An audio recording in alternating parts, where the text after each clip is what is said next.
कांग्रेस का अध्यक्ष होगा क्या इस बार दमदार?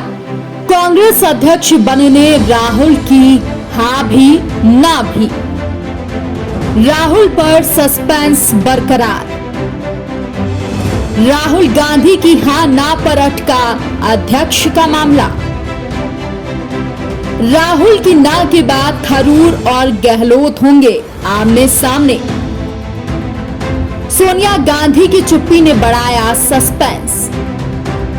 कांग्रेस पार्टी 17 अक्टूबर को अपना अध्यक्ष चुनेगी और इस बार पार्टी की बागडोर किसी गैर गांधी नेता के हाथों में होगी या गांधी परिवार ही पार्टी का नेतृत्व करेगा। इसे लेकर चर्चा तेज हो गई है। नमस्कार, आप देख रहे हैं नारद मुनि लाइव और मैं हूं आपके साथ जुबैर कुरैशी। दोस्तों, देश में कांग्रेस पार्टी के राष्ट्रीय अध्यक्ष को लेकर चर्चाओं का बाजार गर्म है। मीडिया रिपोर्ट के मुताबिक कांग्रेस सांसद शशि थरूर पार्टी अध्यक्ष पद के लिए दावेदारी पेश कर सकते हैं। खबरों की माने तो शशि थरूर ने कांग्रेस अध्यक्ष सोनिया गांधी को बताया है कि वे अध्यक्ष पद के लिए चुनाव लड़ने पर विचार कर रहे हैं। इसके जवाब में सोनिया गांधी ने सहमति देते हुए कहा है कि वे चुनाव प्रक्रिया में निष्पक्ष रहेंगी। इसके बाद रिपोर्ट सामने आई कि राजस्थान के मुख्यमंत्री अशोक गहलोत शशि थरूर को इस चुनाव में चुनौती दे सकते हैं। हालांकि माना यह जा रहा है कि अशोक गहलोत तभी ये चुनाव लड़ेंगे जब राहुल गांधी इस चुनाव में उम्मीदवारी पेश न करें। अगर राहुल गांधी अध्यक्ष न बनने के अपने पुराने फैसले पर अड़े रहते हैं तो इस सूरत में अशोक गहलोत के अध्यक्ष पद की दावेदारी पेश करने की खबरें हैं। हालांकि दोनों नेताओं या पार्टी की ओर से इसे लेकर कोई आधिकारिक जानकारी सामने नहीं आई है, लेकिन इन दोनों नेताओं के नाम सामने आने से कांग्रेस अध्यक्ष पद के चुनाव की चर्चा ने जोर पकड़ लिया है। 20 साल में पहली बार पार्टी में अध्यक्ष पद के लिए इस तरह चुनाव होने वाले हैं, जहां गैर गांधी नेताओं की दावेदारी की बात की जा रही है। आइए एक नजर डालते हैं शशि थरूर और अशोक गहलोत के राजनीतिक कैरियर पर। सबसे पहले बात करते हैं शशि थरूर के बारे में। शशि थरूर कांग्रेस के G23 समूह का हिस्सा रहे हैं। G23 नेताओं का वो समूह है जिसने सोनिया गांधी से पार्टी के भीतर बड़े बदलाव और एक नए अप्रोच की गुजारिश की थी। शशि थरूर ने दिल्ली के सेंट स्टीफेंस कॉलेज से पढ़ाई की और उन्होंने अमेरिका के Fletcher school of law and diplomacy से डायरेक्टर की डिग्री हासिल की।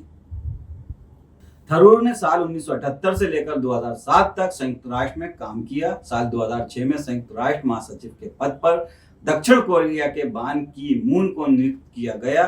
इस पद के दावेदारों में शशि थरूर दूसरे स्थान पर रहे। इसके बाद ही 2007 में उन्होंने मून से अपने रिटायरमेंट की घोषणा कर दी थी। साल 2009 में शशि थरूर कांग्रेस पार्टी में शामिल हो गए और इसी साल केरल के तिरुवनंतपुरम से लोकसभा चुनाव जीता। यूपीए सरकार में साल 2009 से 10 तक थरूर ने बतौर विदेश राज्य मंत्री काम किया। साल 2012 से लेकर 2014 के बीच शशि थरूर मानव संसाधन विकास मंत्री भी रहे। वे भारतीय संस्कृति, फिल्म, राजनीति, समाज, विदेश नीति पर 23 किताबें अब तक लिख चुके हैं। हाल ही में शशि थरूर ने पार्टी अध्यक्ष के चुनाव को लेकर पूछे गए एक सवाल के जवाब में कहा था कि उम्मीद करता हूं कि ज्यादा से ज्यादा लोग आगे आएंगे और अपनी उम्मीदवारी पेश करेंगे। पार्टी और देश के लिए अपना विजन सामने लाने से जनता के भीतर भी रुचि पैदा होगी। शशि थरूर अपनी अच्छी अंग्रेजी की वजह से भी चर्चा में रहते हैं। अक्सर ट्विटर पर उनके द्वारा किए गए नए अंग्रेजी शब्दों का इस्तेमाल उनके सोशल मीडिया पर पॉपुलर होने की एक अहम वजह भी है। चलिए अब एक नजर डालते हैं राजस्थान के मुख्यमंत्री अशोक गहलोत के राजनीतिक सफर के बारे में। अशोक गहलोत राजस्थान के मुख्यमंत्री हुए और बतौर मुख्यमंत्री ये उनका तीसरा कार्यकाल भी है। अशोक गहलोत 1968 से 1972 के बीच गांधी सेवा प्रतिष्ठान के साथ सेवाग्राम में काम करते रहे। साल 1973 में वो कांग्रेस के नए गठित हुए राष्ट्रीय छात्र संगठन से जुड़े। उस वक्त गहलोत अर्थशास्त्र में एमए के विद्यार्थी थे। गहलोत ने अर्थशास्त्र में एमए के बाद कानून की पढ़ाई की और फिर राजनीति में बढ़ते चले गए। पार्टी ने उन्हें 1974 में छात्र संगठन की राजस्थान इकाई का अध्यक्ष नियुक्त किया। गहलोत ने 1977 में जब पहली बार कांग्रेस के टिकट पर जोधपुर से विधानसभा का चुनाव लड़ा तो 4,500 वोटों से वो चुनाव भी हार गए थे। गहलोत पहली बार 1980 में जोधपुर से सांसद चुने गए। गहलोत ने 5 बार सांसद में जोधपुर का प्रतिनिधित्व भी किया है। 1982 में पहली बार इंदिरा गांधी मंत्रिमंडल में उन्हें उप मंत्री भी बनाया गया। 1991 में जब उन्हें कपड़ा मंत्री बनाया गया तो उनके कामकाज की सराहना पूरे देश में की गई। गुजरात में बीते विधानसभा चुनावों में गहलोत का वहां प्रभारी बनाकर भी भेजा गया था। चलिए, ये तो बात हुई शशि थरूर और अशोक गहलोत के बारे में।